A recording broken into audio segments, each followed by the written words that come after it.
back to my channel, or welcome if it's your first time here.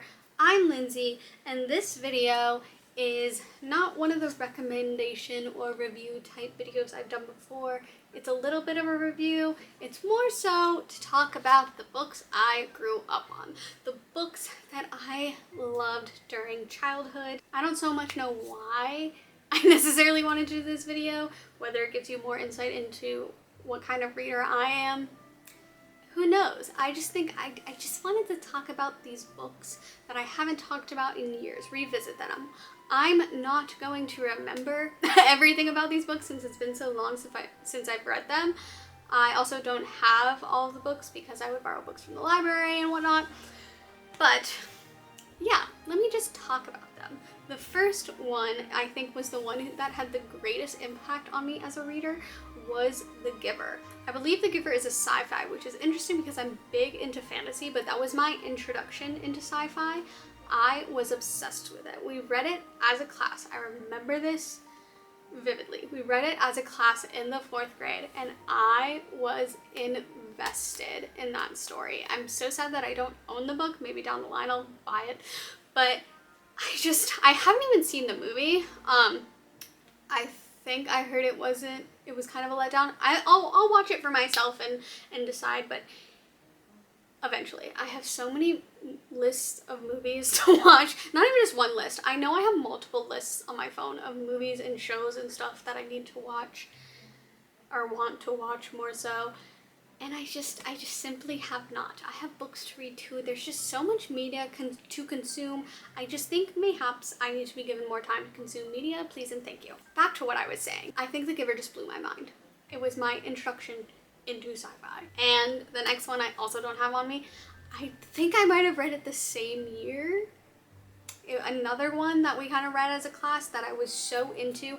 More so fantasy. I believe, if I remember correctly, there was a mouse with, I swear, had a sword. Kind of Reepicheep vibes, but not in Narnia. I think they lived in a castle, and I think their sword wasn't actually a sword, it was a needle. And I remember it was a movie, and I saw it in theaters, and I think I might have been the only person in that theater. It was the best. The Tale of Despereaux. There's something with me and animals, talking animals, gotta love them. You know I love Narnia. I have other books that involve talking animals, animals' journeys. I'm a big animal lover. That's a big thing people will say about me. If you know me, love animals. Love when they can talk. Love when they have their own adventure. Love when they have a little sword. Love when they're just a little guy who's also a knight. Speaking of animal books, Christopher Mouse.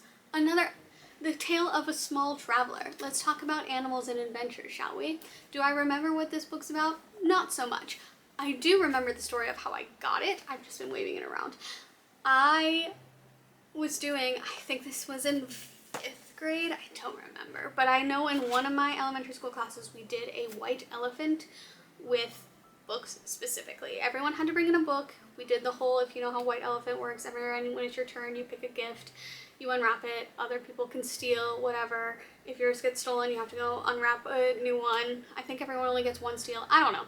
I wasn't gonna steal. I wasn't really invested in that part of it. I wasn't really banking on getting a certain book. I was happy to get any book for free. I was happy about it. So this is the book I ended up with. I think I had a different book and someone stole it from me and I ended up with this one. But I was very happy with this book. Again, something about animals, something about mice specifically. Gotta love a little guy, you know? Gotta love a little guy. Because then the next one, also a little guy.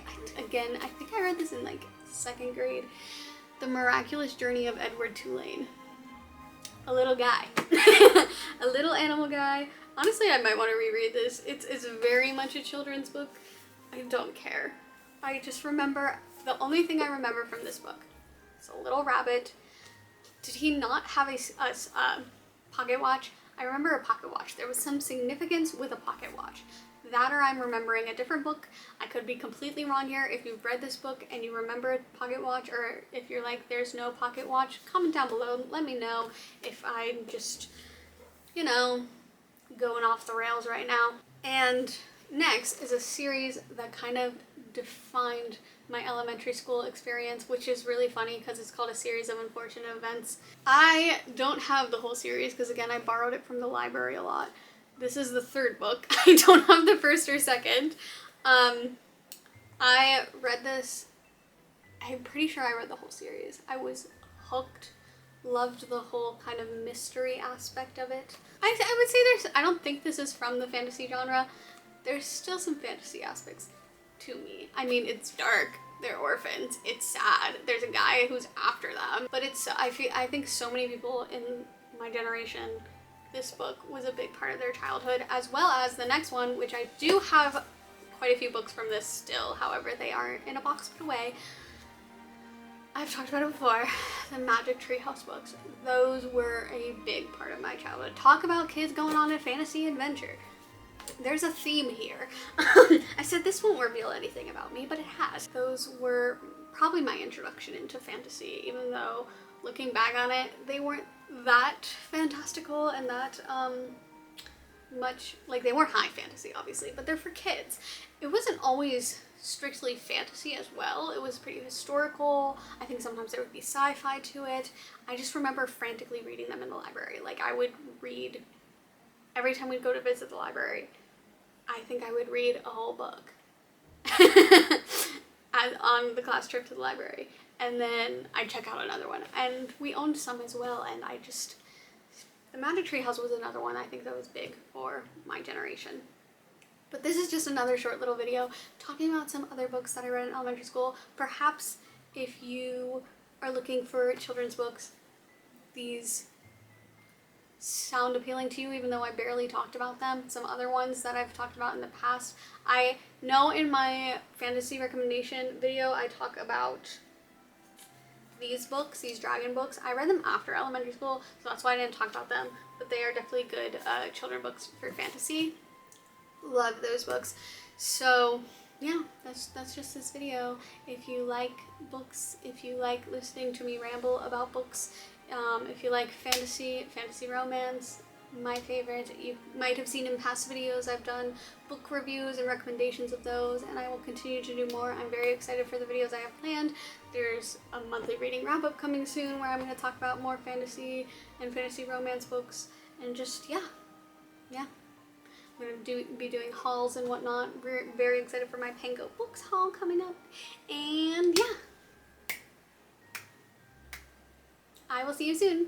Bye. Did I say subscribe? Subscribe. Bye.